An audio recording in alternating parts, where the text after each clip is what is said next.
Hi friends, நான் உங்கள் anime freak வந்துட்டேன். நாம் இப்போது அட்வென்ச்சர்ஸ் சோலோ லெவலிங் எபிசோடு 54 பார்க்கலாம். இதுக்கு முன்னாடி உள்ள எபிசோடை நீங்கள் பார்க்கலன்னா மறக்காமல் போய் பார்த்துட்டு வந்துருங்க.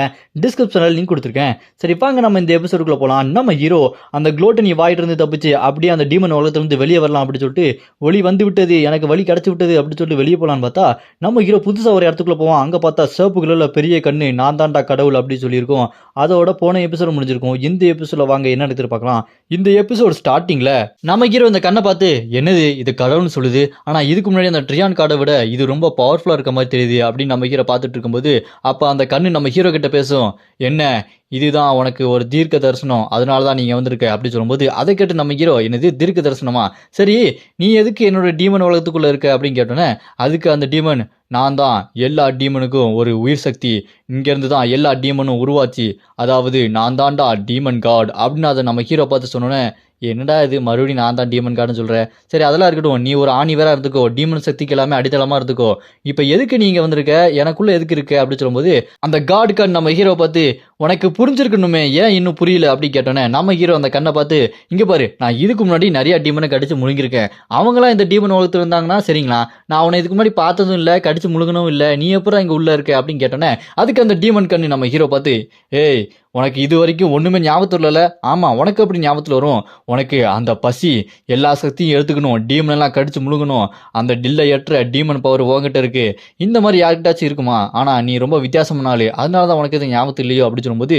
அதை கேட்டு நம்ம ஹீரோ என்ன யாருன்னு கேட்டால் சம்மந்தம் இல்லாமல் என்னை பற்றி பேசிகிட்டு இருக்கான், இப்போ உனக்கு என்னதான் வேணும் அப்படின்னு கேட்டோன்னே அதுக்கு அந்த டீமன் கண்ணு நம்ம ஹீரோ பார்த்து சொல்லிட்டு இருக்கோம். டேய் நான் ஒன்று கேட்கவா, எல்லாத்துக்குமே ஒரு உயிர் சக்தி இருக்குது, அது உயிர் உருவாகணும்னா அது ஒரு இடத்துலேருந்து தான் உருவாகணும், உதாரணத்துக்கு சொல்லணும்னா மரம் வேர்லேருந்து வந்திருக்கும், கோழி முட்டையிலேருந்து வந்திருக்கும், ஒரு மனுஷனோட உடம்புலேருந்து வந்திருப்பான், உனக்கு உங்கள் அம்மாவை ஞாபகம் இருக்கா, அப்படி ஏதாச்சும் ஒரு ஞாபகம் உன் மனசுக்குள்ளே இருக்கா, சாதாரண மனுஷங்க எப்போவும் குடும்பத்தோட சந்தோஷமாக இருப்பாங்க, வயசு பசங்க ஃப்ரெண்ட்ஸ் கூட இருப்பாங்க, வயசான பசங்கள்லாம் லவ்வர்ஸ் கூட சுற்றிட்டு இருப்பானுங்க, இந்த மாதிரி இருக்கும்போது உனக்குன்னு ஒரு வாழ்க்கையே இல்லாமல் தனியாக சுற்றிட்டு இருந்தியே, அப்போ இந்த டஞ்சன் உன்னை உள்ளே எழுதுச்சு, உனக்கு எதுவுமே ஞாபகத்தில் இல்லையா, நீ ஒரு சாதாரண மனுஷன் கிடையாதுடா, நீ பறக்கும் போதே ரொம்ப வித்தியாசமான ஆள், உனக்கு உங்கள் அம்மா கூட சரியாக ஞாபகம் இல்லைல்ல அப்படின்னு நம்ம ஹீரோவோட சின்ன வயசு வருஷன் மாதிரி தலையெல்லாம் வெள்ள முடியா இருக்கும், அது நம்ம ஹீரோ பின்னாடி குட்டிச்சாத்த மாதிரி வந்து நின்றுட்டு இருக்குமா, நம்ம ஹீரோ அப்படியே சிரிச்சுட்டு கடுப்பாயிட்டு டேய் என்னடா சம்மந்தம் இல்லாமல் பைத்தியக்காரத்தனமா உழையிட்டு இருக்க, இப்போ எதுக்கிட்ட அதை பற்றிலாம் பேசிகிட்டு இருக்க, எங்கள் அம்மாவை பற்றி எதுக்கு சம்மந்தம் இல்லாமல் பேசுகிற அப்படின்னு சொல்லிட்டு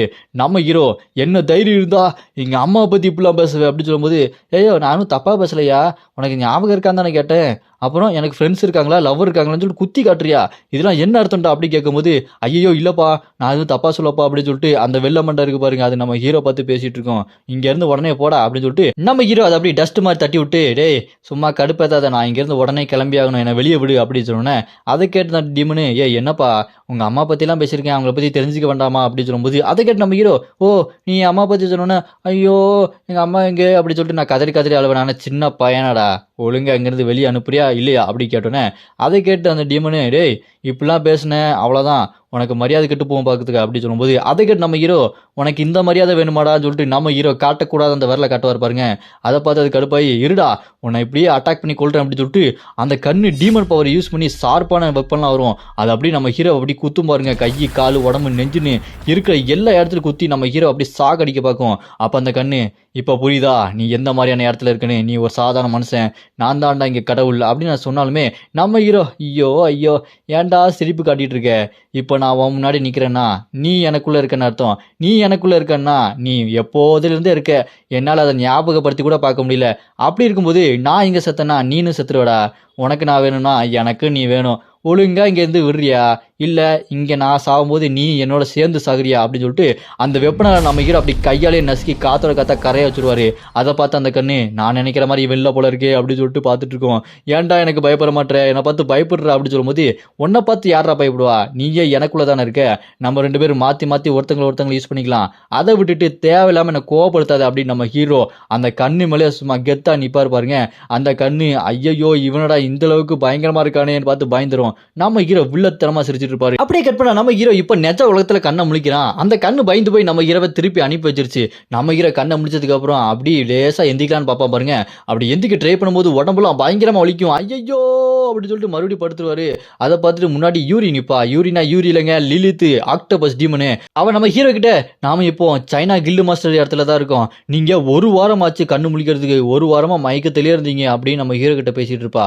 அப்ப நம்ம ஹீரோவும் ஆமா அந்த சண்டையில நம்மளோட ஆட்கள் எத்தனை பேர் இறந்து போனாங்க அப்படின்னு சொல்லும்போது அதுக்கு லிலித் அது ஒரு 769 பேர் இறந்து போயிட்டாங்க அப்படின்னு சொல்லும்போது நம்ம ஹீரோ ஓ நான் என்னமோ 1000 பேர்த்துக்கு மேலே இறந்துட்டாங்களோன்னு நினச்சேன், பரவாயில்ல நம்பர்ஸ் கம்மியாக தான் இருக்குது அப்படின்னு நம்ம ஹீரோ சொல்லிட்டு இருப்பான். அப்புறம் இந்த பக்கம் லிலித் அங்கே சண்டை போட்டதில் பல்லாக்குக்கு பயங்கரமாக அடிபட்டுச்சு, இருந்தாலும் இப்போ பரவாயில்ல அப்படியே ரிகவர் ஆகி டம்பிள்ஸ்லாம் எடுத்து ஒர்க் அவுட் பண்ணிட்டு இருக்கான். ஆனால் என்ன ஒரு சோகமான விஷயம்னா கிம் சாகர் நிலமையில இருந்தான், அவனை எப்படியோ உயிரோடு கொண்டு வந்தாச்சு, ஆனால் அவனுக்கு அந்த 2 கையை போயிடுச்சு, அவன் இன்னும் கண்ணு முழிக்கல, அவன் கோமால தான் இருக்கான் அப்படின்னு நம்ம லிலித் சொல்லும்போது கிம்மை காட்டுவாங்க பாருங்க.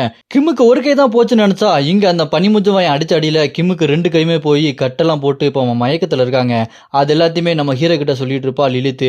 அப்போ லிலித் நம்ம ஹீரோ கிட்ட இதுக்கு முன்னாடி ஒரு பொண்ணு அவளோட ஆர்ப்பை வச்சு டீமனெல்லாம் சமன் பண்ணிட்டு இருந்தா பார்த்தீங்களா, அது லூசிஃபரோட கண்ட்ரோலில் தான் பண்ணிட்டு இருந்தா. அது மட்டும் இல்லாமல் லூசிஃபர் நிறைய இடத்துல டீமன்லாம் சமன் பண்ணி அட்டாக் பண்ணுறதுக்காக ட்ரை பண்ணுற மாதிரி எனக்கு தோணுது அப்படி சொல்லும்போது உடனே நம்ம ஹீரோ லிலித் நீ சூப்பராக வேலை பார்த்த, குட் ஜாப் அப்படின்னு நம்ம ஹீரோ லிலித்து கன்னத்தில் அப்படியே வச்சு பாராட்டிட்டு இருப்பாரா. அதை பார்த்து லிலித்துக்கு ரொம்ப சந்தோஷமாக வரும். இதுக்கப்புறம் நீங்கள் என்ன சொன்னாலும் செய்வேன் அப்படின்னு சொல்லிட்டு நம்ம ஹீரோ மேலே அப்படியே அன்பை காட்டிட்டு இருப்பா. அப்புறமா இந்த பக்கம் பார்த்தா நம்ம ஹீரோவை பார்க்கறதுக்காக வாசலில் கார்டினஸ்லாம் வந்துருப்பாங்க பார்த்தீங்களா, அவனெல்லாம் அடிச்சு போட்டு தான் உள்ளே வந்திருக்கா. உள்ளே வந்துட்டு நம்ம ஹீரோ கிட்ட ஆக்டோபஸ் கையை மறுபடியும் வெளியே கொண்டு வந்துட்டா. அதை பார்த்து நம்ம ஹீரோ ஏமா நீ ஏமா இந்த உருவத்துக்கு மாறின, நீ அந்த யூரியோட உடம்புக்கு போமா அப்படின்னு சொல்லிட்டு நம்ம ஹீரோ கத்துருவான். ஆனால் அந்த ஆக்டோபஸ் மூஞ்சி அந்த லிலித்து கேட்க மாட்டாளே. நம்ம ஹீரோ கையை கால் எல்லாத்தையுமே கட்டி போட்டு அவளோட அந்த ஆக்டோபஸ் டென்டக்கல்ஸ்ல ஒன்று அப்படியே மருந்து வச்சு நம்ம ஹீரோட வாயிலே வச்சிருவா. நம்ம ஹீரோ வாய்க்குள்ளேயே அந்த டென்டக்கல்ஸ் போயிடும். ஐயோ இவகிட்ட மாட்டிட்டு படாத பாடுபடுறேனடா அப்படின்னு சொல்லிட்டு நம்ம ஹீரோ பயந்துட்டு இருப்பான். அப்போ அவன் நம்ம ஹீரோ பார்த்து நீங்க சீக்கிரமா குணமாயிருவீங்க, அதுக்காக நான் உங்களுக்கு மருந்துலாம் வச்சிருக்கேன் அப்படின்னு சொல்லிட்டு லிலித் அப்படி வெக்கப்பட்டு இருப்பா.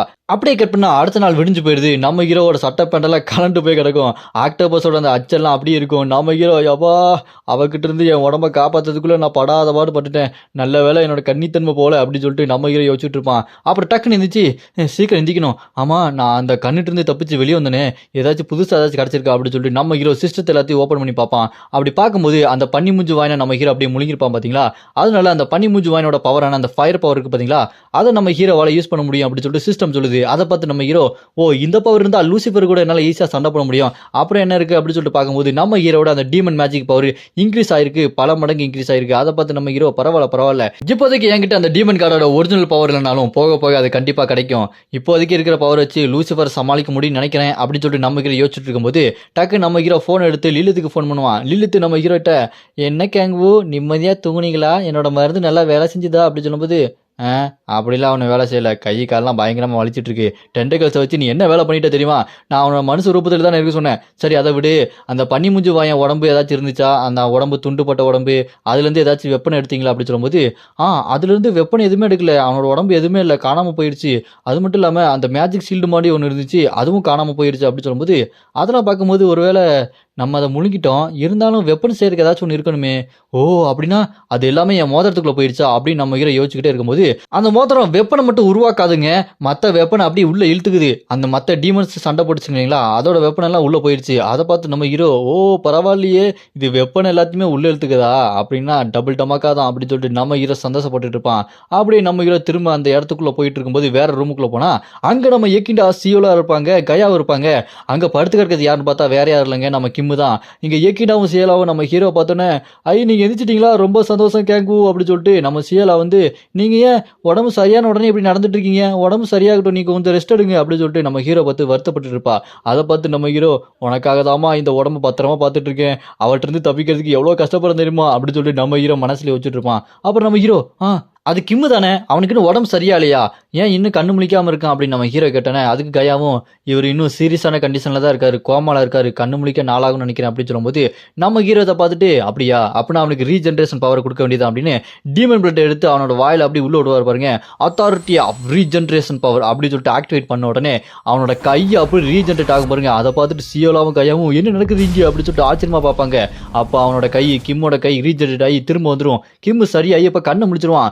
கண்ணை முடிச்சு நான் பட்டார்னு இருந்துச்சு நம்ம ஹீரோ பார்த்து உங்களுக்கு ஒன்றாலே நீங்க பாதுகாப்பா தானே இருக்கீங்க அப்படின்னு அந்த கிம் நம்ம ஹீரோ பார்த்து கேட்டோன்னே அதை பார்த்து நம்ம ஹீரோ என்னடா எப்பவும் எந்திரிச்ச உடனே யாரு நான் எங்க இருக்கேன் தானே கேட்பாங்க, எந்திரிச்ச உடனே நான் எப்படி இருக்கேன்னு கேட்குற, இந்த மாதிரிலாம் நீ மட்டும் தாண்டா பண்ணுவேன் அப்படின்னு சொல்லிட்டு நம்ம ஹீரோ கிம்மு கிட்ட போய் கிம்மு நீ மட்டும் இல்லைனா நாங்கள் செத்துருப்பேன், உன்னோட உதவி எனக்கு ரொம்ப முக்கியமாக இருந்துச்சு தெரியுமா, நீ போக போக ரொம்ப ஸ்ட்ராங் ஆகிட்டே போறாடா அப்படின்னு சொல்லிட்டு நம்ம ஹீரோ கிம்மை பாராட்டிகிட்டே இருப்பாரா.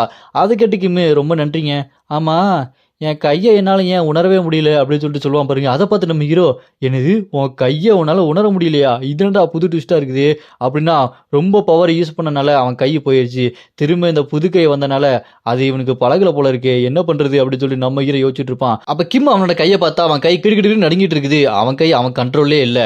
அப்படியே கட் பண்ண கொஞ்ச நாள் கழிச்சு ட்ரைனிங்கில் அவன் ஸ்வாட் எடுத்து ட்ரைனிங் பண்ண ஆரம்பிக்கிறான். ஆனால் அவன் கையில் அந்த ஸ்வாட் நிற்கவே மாட்டேங்குது, டக்குன்னு கீழே விழுந்துருது. அதை பார்த்து அவன் கடுப்பாயிரான். கிம்மு என்ன என் கைக்கு என்ன நான் ஸ்ட்ராங் ஆகணும், இப்படியே போயிட்டு இருந்தா நான் இன்னும் ரொம்ப வீக் ஆகிட்டே போயிட்டு இருக்கேனே, எனக்கு என்ன ஆச்சு அப்படின்னு சொல்லிட்டு அவன் ரொம்ப கோவப்பட்டு அழுதுகிட்டே இருப்பான். அவனால அந்த ஸ்வாடை கூட டைட்டா பிடிக்கவே முடியாது. அந்த எல்லாத்தையுமே வெளியே நின்று நம்ம ஹீரோவும் கையாவும் பார்த்துட்டு இருப்பாங்க. கையா நம்ம ஹீரோ கிட்ட அவன் ரொம்ப நாளா ட்ரைனிங் எடுத்துட்டே இருக்கான், இருந்தாலும் அதுல கொஞ்சம் கூட இம்ப்ரூவ்மெண்ட் இல்லை, அவன் ரொம்ப கஷ்டப்படுறான், அவனை பார்த்தாலே எனக்கு கஷ்டமா இருக்கு அப்படின்னு சொல்லும்போது அப்ப நம்ம ஹீரோ கையா கிட்ட நீங்க கவலைப்படாதீங்க, அவன் சரியாயிருவான், அவன் எதையுமே அவ்வளவு சீக்கிரம் விட்டு கொடுக்க மாட்டான், அவன் ஒரு பைத்தியக்காரன், அவனுக்கு கிவ் அப் பண்றதே பிடிக்காது அப்படின்னு நம்ம ஹீரோ கிம்மை பார்த்து சொல்லிட்டு இருக்கும்போது கிம் நம்ம ஹீரோ அதாவது சாத்தான் கூட சண்டை போட்டான் பார்த்தீங்களா, அதை யோசிச்சு பார்த்துக்கிட்டு நான் ஸ்ட்ராங் ஆகணும் அப்படின்னு சொல்லிட்டு அந்த ஸ்வாடை பிடிப்பான் பாருங்க. அந்த ஸ்வாடை பிடிக்கிறதுக்கே ரொம்ப கஷ்டப்படுவான், அப்படி கையெல்லாம் நடுங்கிக்கிட்டே இருக்கும். அப்படி இந்த பக்கம் நம்ம ஹீரோ சரிங்க நான் இப்போ முக்கியமான ஒரு வேலையை பார்க்க போறேன், நான் இன்னும் கொஞ்சம் பவர்லாம் சேமிச்சு வைக்கணும், நான் இங்கேருந்து போட்டா அப்படின்னு சொல்லிட்டு நம்ம ஹீரோ கேட்டேனே. அதை கேட்டு கயாவும் ஓ நீங்க இன்னும் நிறைய சண்டை போட்டு ஸ்ட்ராங் ஆக போறீங்க அப்படி தானே, போங்க போங்க போங்க அப்படின்னு சொல்லிட்டு கயா சொன்னோன்னே அதை கேட்டு நம்ம ஹீரோ அப்படிலாம் இல்லைங்க சரிங்க நான் போயிட்டு வரேங்க அப்படின்னு போகும்போது நம்ம ஹீரோ மனசுல யோசிச்சுட்டு இருப்பான். இப்போ கிம்மு மனசு ஃபுல்லா ஒரே வழியில இருக்கான், அவன் தோத்துருவன்ற கவலையில இருக்கான், அவன் இப்போ என்ன பண்றது தெரியாம ஒரே குழப்பத்துல இருக்கான். இந்த மாதிரி ஒரு நாளுக்காக தான் நான் காத்துக்கிட்டு இருந்தேன், என்னோட பிளான் இப்போ எக்ஸிக்யூட் ஆக போகுது அப்படின்னு சொல்லிட்டு நம்ம ஹீரோ வில்லத்தனமா சிரிச்சிட்டு இருக்கான். நம்ம ஹீரோ எதுக்கு இந்த மாதிரி கிம் வருத்தப்படுறதுக்கு காத்துட்டு இருக்கான்னு தெரியலையே. நம்ம ஹீரோ தனியா ஏதோ ஒரு பிளான் வச்சிருக்கான், அது என்ன பிளானு, கிம் வச்சு நம்ம ஹீரோ என்ன பிளானை போட்டிருக்கான் அப்படின்றத நம்ம அடுத்த எபிசோட பார்க்கலாம். உங்களுக்கு அடுத்த எபிசோட பார்க்கணும் அப்படின்னு நினைச்சீங்கன்னா மறக்காம கமெண்ட்ல அப்படின்னு கமெண்ட் பண்ணுங்க. இந்த வீடியோ பிடிச்சா மறக்காம லைக் பண்ணி சப்போர்ட் பண்ணுங்க.